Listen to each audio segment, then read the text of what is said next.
Hello! Welcome to my Thursday storytelling. I am telling a couple of American tales today, and you can see that I have some audience helpers here. My kids, I've recruited them to help me out. They may only stay for the first story. We'll see if I can entice them to stay around for both stories. So, I've mentioned before on the show that I lived in England for a year. And while I was over there, I did some programs on American culture and American stories. And when I was trying to put together some American stories, I realized that a lot of the folk tales that I knew from growing up in the southeastern part of the United States, near the Appalachian Mountains, a lot of those folk tales come from the British Isles. And I thought, so if I'm trying to tell American stories in England, they might just think, well, these are English stories. These are British stories.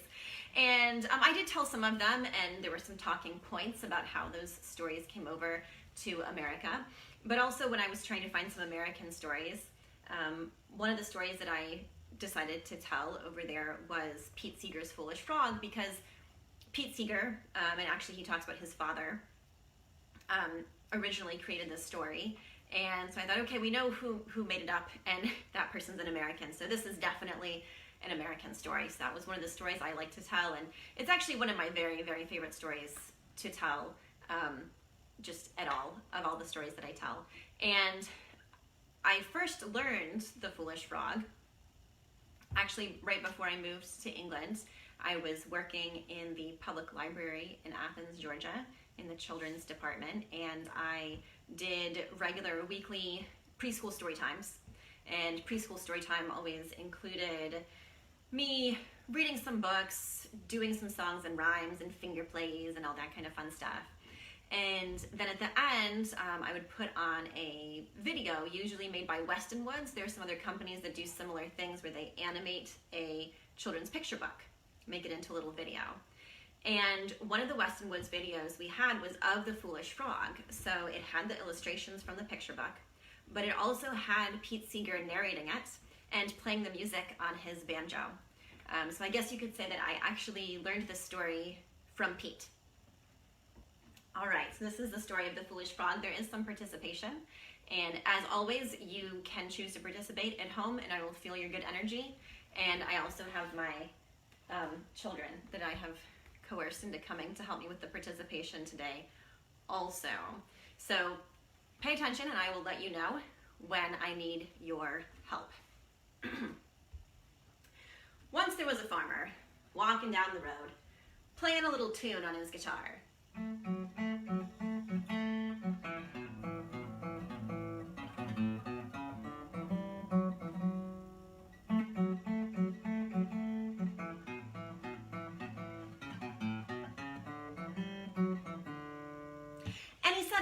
Wish I had some words to go along with that tune.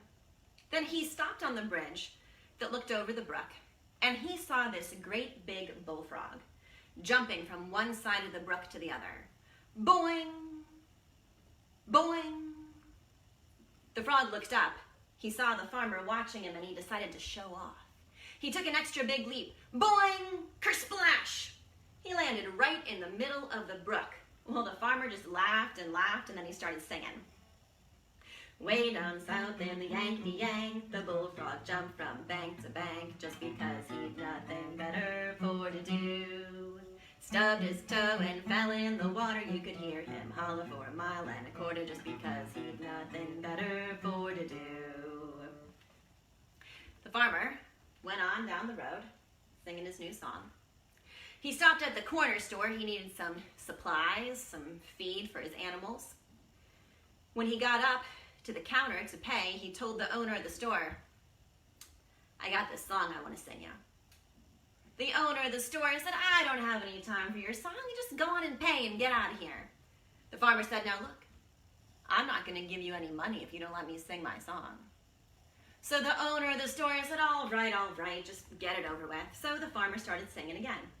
Way down south in the Yankety-Yank, the bullfrog jumped from bank to bank just because he'd nothing better for to do. The owner of the store said, "That's a great song.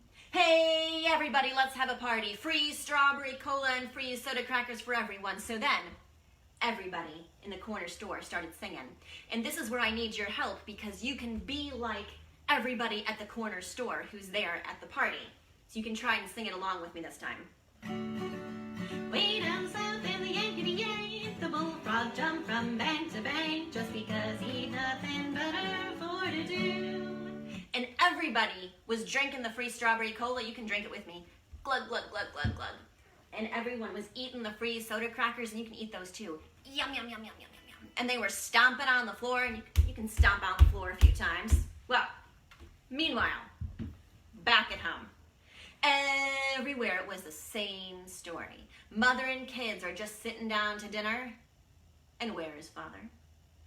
Mother says to the kids, you better go down to the corner store and see what's keeping your father. He's probably wasting his time as usual. So all the kids came out of the houses. They started walking down the road. But when they got close to the corner store and they heard that beautiful music, they forgot all about fetching father. They just ran inside the corner store and they joined the party. So this time I need you to sing it with me in your little kid voices. Way down south in the Yankee-yank, the bullfrog jumped from bank to bank just because he'd nothing better for to do. And all the kids were drinking the free strawberry cola, glug, glug, glug, glug, glug, and eating the free soda crackers, yum, yum, yum, yum, yum, yum, yum, and stomping on the floor. Meanwhile, back at home. Now, mother is sitting at the table by herself. How do you think she feels about that? What do you think? Thumbs down. Not good. She says, I work hard putting dinner on the table and no one shows up. I don't think so. All the mothers grabbed a frying pan like someone was gonna get beamed, and they started marching down the road, but when they got close to the corner store and they heard that beautiful music, they forgot all about being angry. They dropped their frying pans, they danced into the corner store, and they started singing. So this time, you gotta sing it in your lady voices. Way down south in the Yankee-yank, the bullfrog jumped from bank to bank just because he'd nothing better for to do. And all the mothers were drinking the free strawberry cola, glug, glug, glug, glug, glug, and eating the free soda crackers, yum, yum, yum, yum, yum, yum, and stomping on the floor. Meanwhile, back at home, in the barns, the cows started talking. The cows said, we're supposed to be milked. It's getting mighty uncomfortable. I wonder what happened to everybody. I guess we better go find them. So all the cows came out of the barns. They walked down the road. When they got to the corner store, they went right on inside and they joined the party. And so this time, you gotta moo it with me. Moo, moo, moo, moo, moo, moo, moo, moo, moo, moo, moo, moo, moo, moo, moo, moo. And the cows were drinking the free strawberry cola, glug, glug, glug, glug, glug, and eating the free soda crackers, yum, yum, yum, yum, yum, and stomping on the floor. Meanwhile, back at home, in the barns, the chickens started talking. The chicken said, we're supposed to be fed.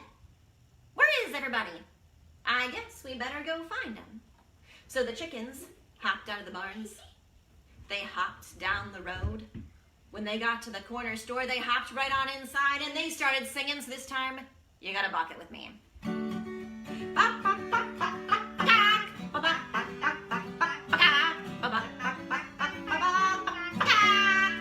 And the chickens were drinking the free strawberry cola, glug, glug, glug, glug, glug, and eating the free soda crackers, yum, yum, yum, yum, yum, yum, yum, and stomping on the floor.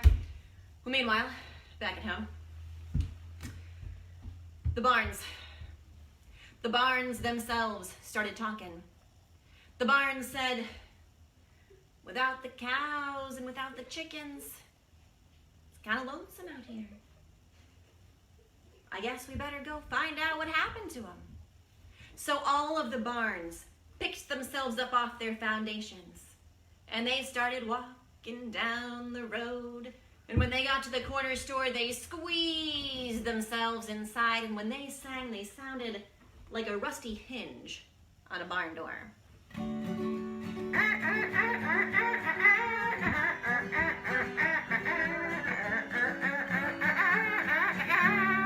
And everybody was drinking the free strawberry cola, glug, glug, glug, glug, glug, and eating the free soda crackers, yum, yum, yum, yum, yum, yum, and stomping on the floor. Meanwhile, back at home, the grass started talking. The grass said, "The cows are supposed to come eat us. I wonder what happened to them. I guess we better go find them." So all the grass picked itself up off the ground, and it swished down the road. When it got to the corner store, it swished inside, and then the grass started singing. So this time, you gotta swish it with me.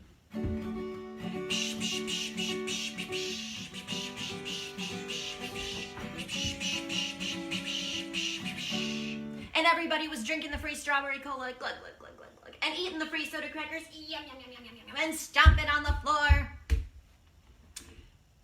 When the grass was gone, the fields were gone. When the fields were gone, the banks of the brook were gone, and the brook said, "I got nothing to bubble between." So the brook bubbled on down the road. When it got to the corner store, it bubbled inside, and then the brook started singing. So this time, you gotta bubble it with me.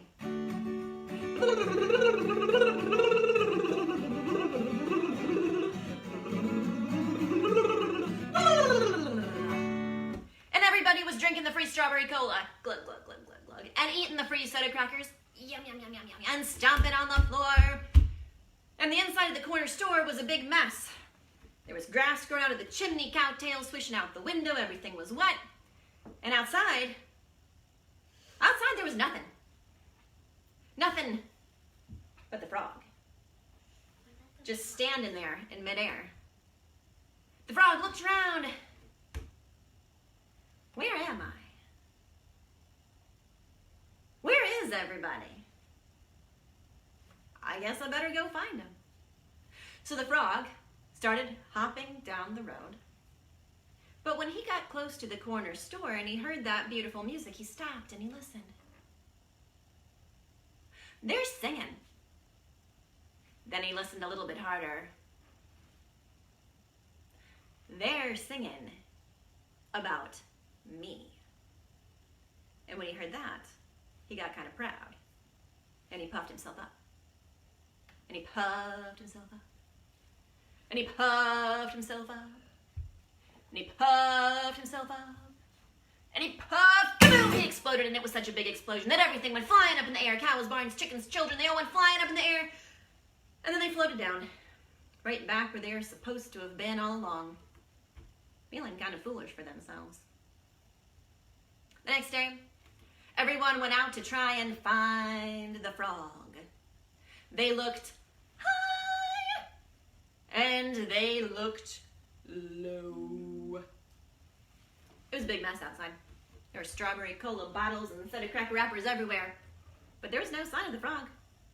I guess all that's left of him is the song, so we might as well sing it one more time. Way down south in the Yankety-Yank, the bullfrog jumped from bank to bank just because he'd nothing better for to do. Stubbed his toe and fell in the water. You could hear him holler for a mile and a quarter just because he'd nothing better for to do. Farmer went on and he wrote one more verse. There's lots of people just like that foolish frog of mine, get themselves in trouble just to pass the time, pass the time. There's lots of people just like that foolish frog of mine, they've got nothing better for to do. That's it. Thank you so much for listening to my rendition of The Foolish Frog. So I've got one more American story for you. Thank you for your service, Horatio. I'm going. All right, Virginia's gonna stay. This next story is an American story because it's by me.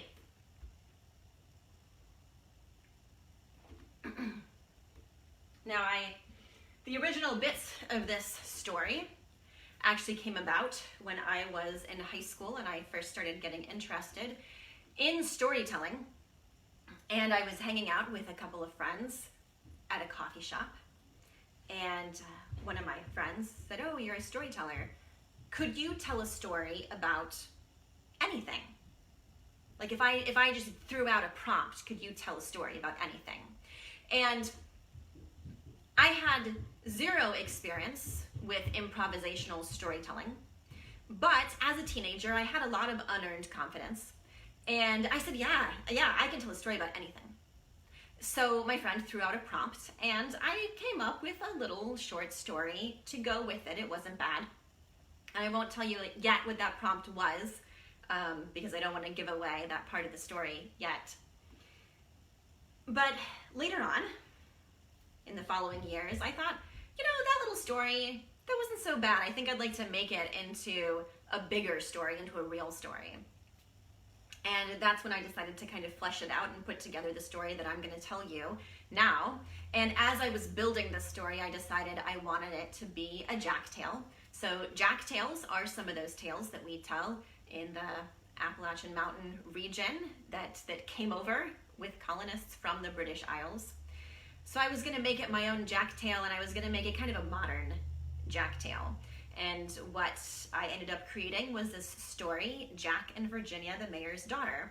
And also, while I have Virginia here with me, I will say that this was long before I had a daughter named Virginia or thought about having a daughter named Virginia. So I guess I have just always liked the name. I was almost named Wilhelmina. Yes, she could have been Wilhelmina. It could have happened. All right, so Jack was in love with Virginia, who happens to be the mayor's daughter. And every day, as he went about his activities, he would usually end up walking by the coffee shop where Virginia liked to sit and talk with her friends. One day, as Jack was walking by, Virginia came running out of the coffee shop, and he was stunned. Virginia had never talked to him before or even acknowledged that he existed.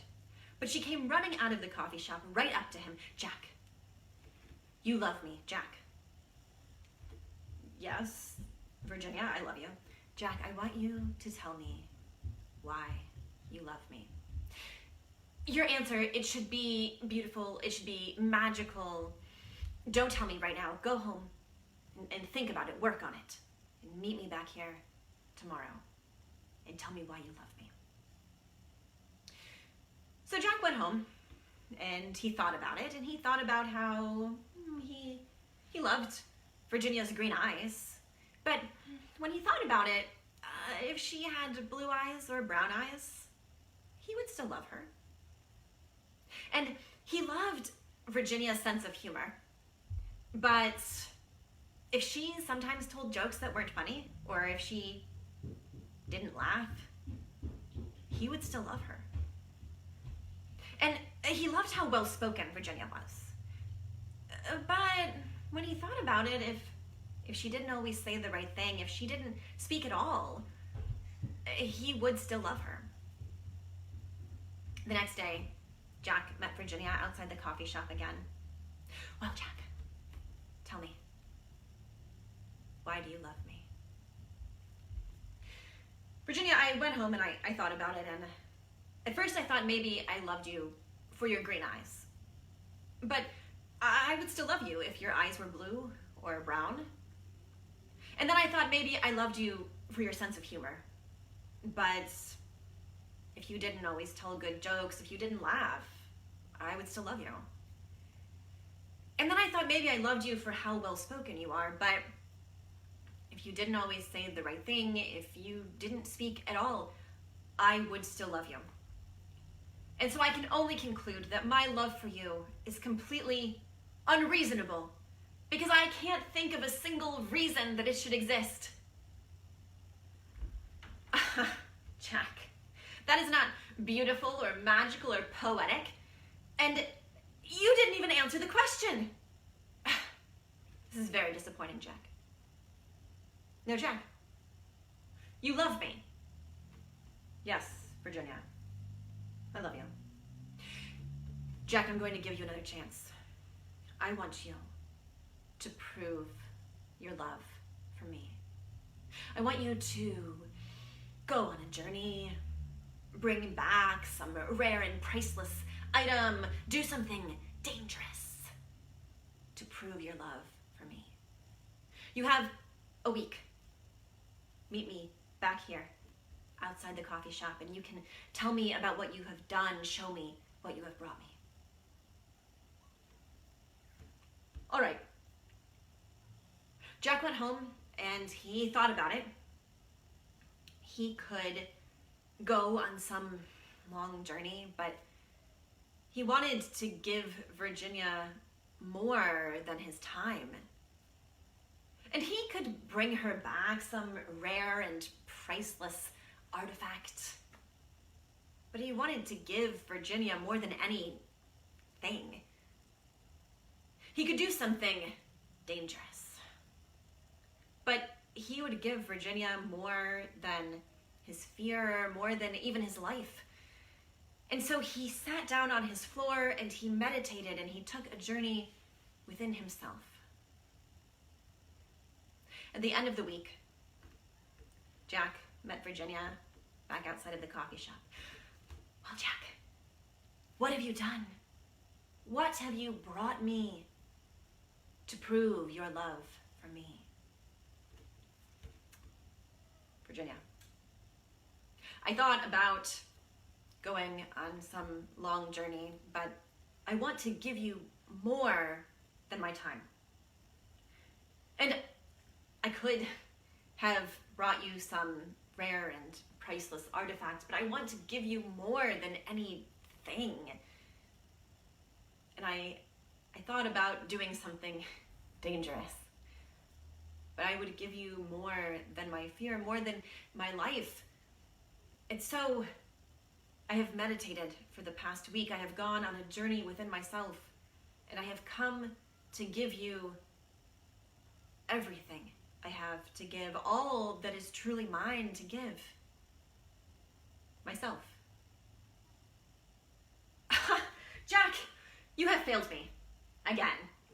You are here empty-handed. You went nowhere. You did nothing. I'm beginning to think you don't really love me at all. I'll be leaving now. Virginia went back into the coffee shop. Jack sadly watched her walk away. Now, because the things that Jack said did not please Virginia, he ceased to speak. And because the things that he did not please Virginia, he limited his movements.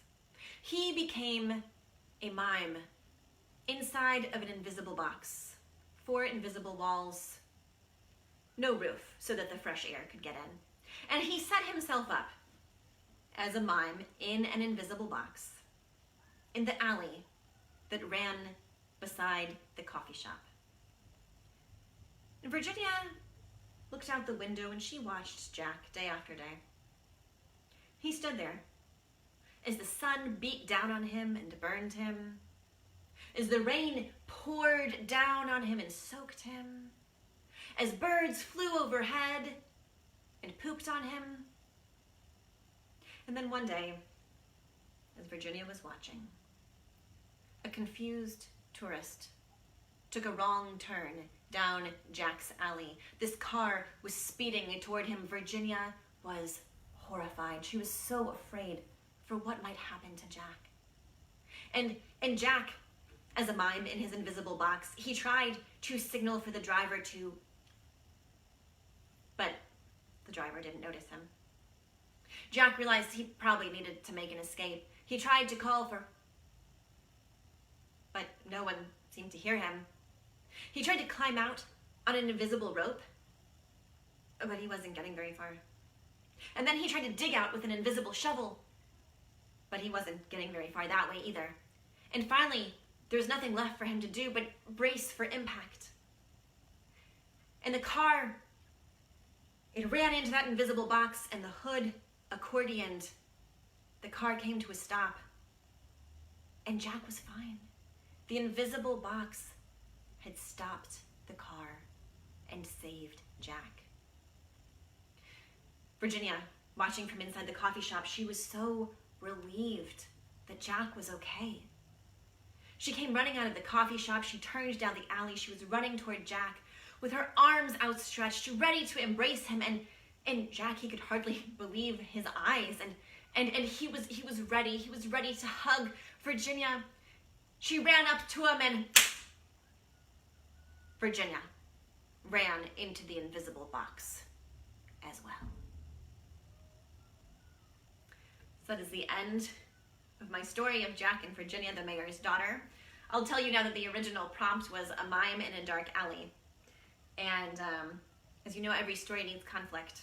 So my mind immediately went to this mime is in a dark alley and a car comes speeding toward him. And so my little mini story was about the mime trying to make an escape from his invisible box before the car would hit him, with the same outcome that the box actually stopped the car. And then I added on all the rest of that story later on to create my Jack tale. Well, thank you so much for listening today, and thank you to my assistants who helped provide my audience and my participation. And I hope that you will keep telling your stories that you love, and stories about your life, and stories that you have made up, even if you've made them up with unearned confidence. Have a great day.